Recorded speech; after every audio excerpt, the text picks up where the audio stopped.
चलिए, स्वागत है आपका वेदांता एकेडमी में। हम आज बात करेंगे हिंदी भाषा का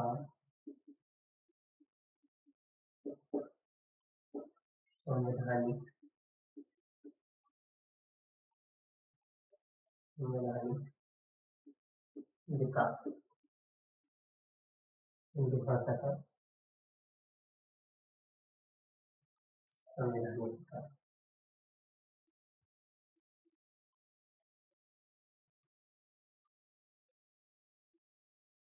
जब भारत आजाद हुआ तब देश को एक सूत्र में बांधने की आवश्यकता थी।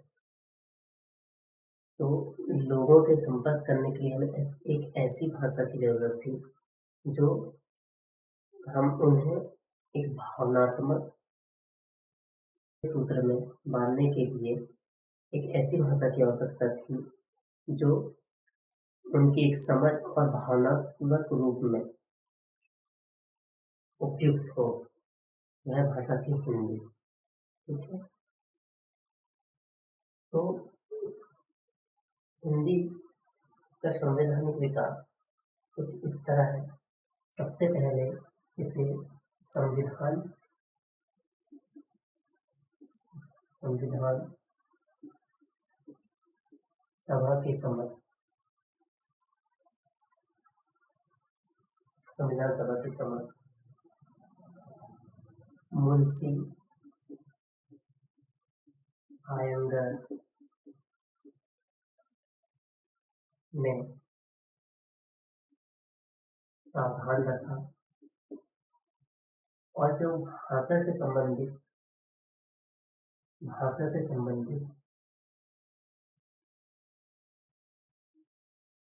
अनुच्छेद है 343 से लेके 351।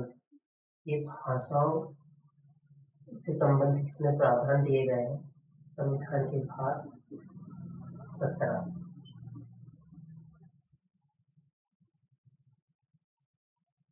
अनु अनुसूची 8 भाषाओं से संबंधित है।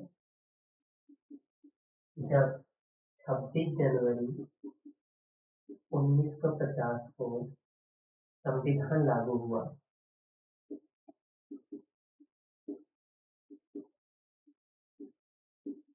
तो संविधान लागू होते समय कुल 14 भाषाएं थी जिन्हें मान्यता प्राप्त थी। ठीक है, धीरे धीरे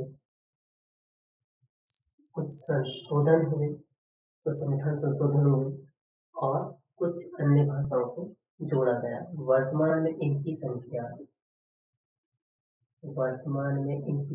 22 है। 1967 को हुआ। ठीक है, ये था 21वां संशोधन।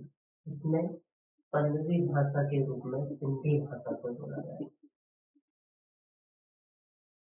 ठीक है, 1992 में 72वां संविधान संशोधन हुआ।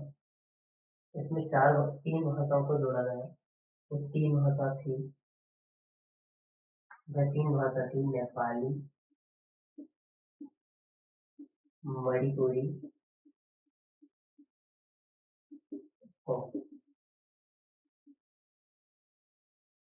2003 में 52 का संविधान संशोधन हुआ। इसमें 4 भाषाओं को जोड़ा गया। कौन कौन सी?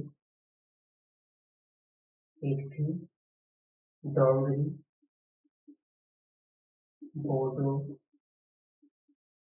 मैथिली और संथाली।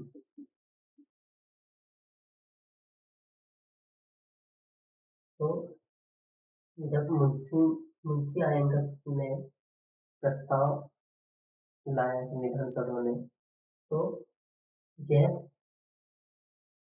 हिंदी को 14 सितंबर 1949 को 14 सितंबर को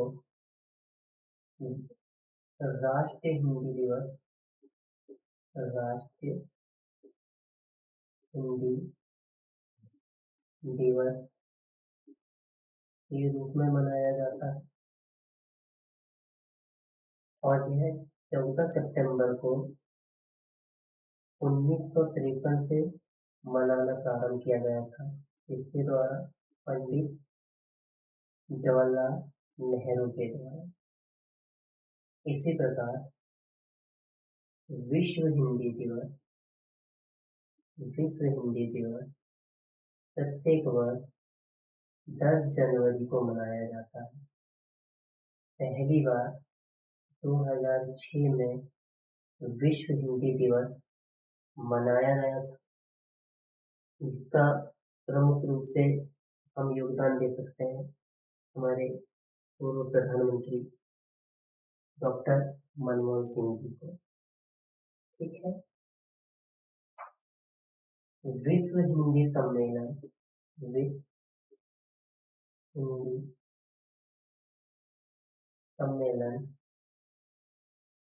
10 जनवरी 1975 को नागपुर में आयोजित हुआ।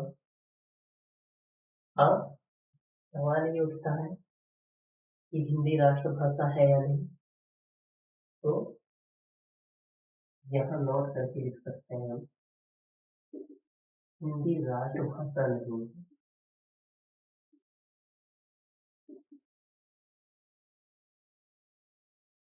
हाँ, हिंदी को संपर्क भाषा के रूप में जाना जाता है।